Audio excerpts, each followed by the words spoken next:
Scott Golden here with the WCW Worldwide Series for the 6th of June 1992. I love the Worldwide Series. Also, we are closing in on 1,400 audios available in a variety of topics. For your listening pleasure, interviews, old school, new school, and all points in between. We're going to get there this week. Trying to get to, I'd love to see 10,000 over the next few years. Anyway, Freebirds, Michael P.S. Hayes and Jimmy Jam Garvin in an enhancement talent match here on this week's Worldwide.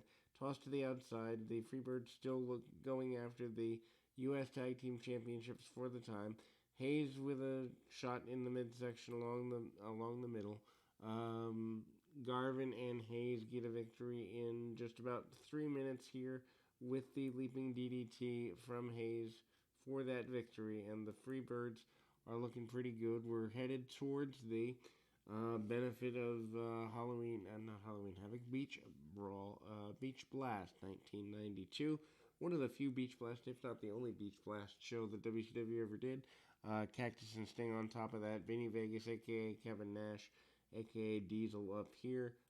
Punch, kick, and basic stuff for him against an enhancement talent. Sends him down with a couple of body slams and some basic stuff. Also manages to hit the Snake Eyes style maneuver along the way. There does Vegas and gets a victory. A couple of body slams and some Snake Eyes win. WCW Magazine by Eric Bischoff with him in the segment. Hyping the upcoming Beach Blast. Super Invader, a.k.a. Hercules Hernandez, under a mask against Rick Ryder and Scott Allen in a enhancement talent match, handicap 2-on-1. Not quite sure why he's getting the handicap match treatment. Do know that Harley Race, who's on the outside beating up one of the enhancement talents, while the Super Invader is winning in ring. Couple of power bombs for major shots by the Super Invader, gets a victory there. Cactus Jack promises to vanquish Sting and break his bones, and nobody seems to care about Cactus, according to Cactus anyway. Sting says he's a fighting champion and is going to face whomever in whatever kind of match they deem necessary, because he is that fighting champion. Scotty Flamingo alongside JT Southern. JT Southern, long... Again, I wouldn't say long for the company, but short-term, I guess, heel rock star gimmick here is what he amounts to. Johnny B. Bad is Scotty Flamingo's main opponent at the time, and the match goes pretty well. Flamingo, a.k.a. Johnny the Body, or Scotty the Body, and Johnny Polo, and Raven. This match is pretty decent, actually, for the time. Worth going out of your way to see this particular match. Bad sends Scotty back into the corner on a couple of power moves. Basic stuff there. Irish whips by Johnny B. Bad sends Flamingo into the corner, into the post, and we see some Irish whip stuff. Again with the Irish whips a couple of times there. And drops the elbow across the sternum. Irish whip, and away we go. Back elbow by Bad along the way. Nothing worth necessarily writing home about, but at the same time,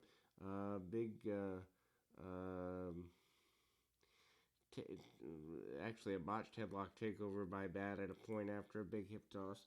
Super basic match. Nothing really needed to be underdone.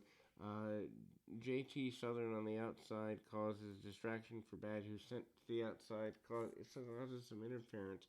Double butterfly underhook suplex by Bad gives him an advantage there.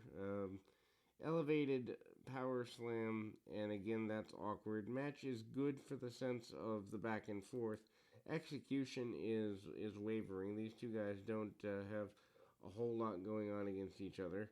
Interference by Southern again on the outside, which causes eventually Scotty Flamingo to be able to get the victory. Arn Anderson makes us promise not to use steroids, as he's kind of doing a public service announcement, as people are often doing at the time.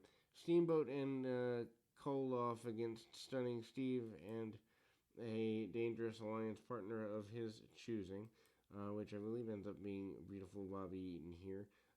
Anyway, Paul Heyman on the outside actually ends up being Arn Anderson. Heyman on the outside is pretty aggressive with the desire for his tandem to win. Attempted superplex by Koloff, but Austin cuts him off. Anderson comes in via the top rope, or second rope on the inside, but misses with that.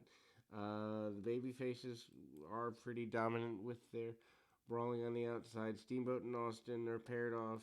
Steamboat goes after the leg of Austin for several minutes.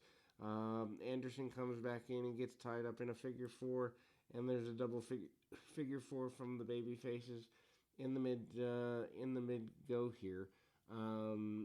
Anderson gets crotched for the second time in the match and makes his way over to his corner. Doesn't exactly go well for him there. Big body slam by Steamboat. Doesn't get all he wants, but gets enough. Again with the big body slam by Steamboat. Steamboat with the leaping chop along the way, and then we see the babyfaces get a victory. Eric Bischoff plugging Beach Blast along the way.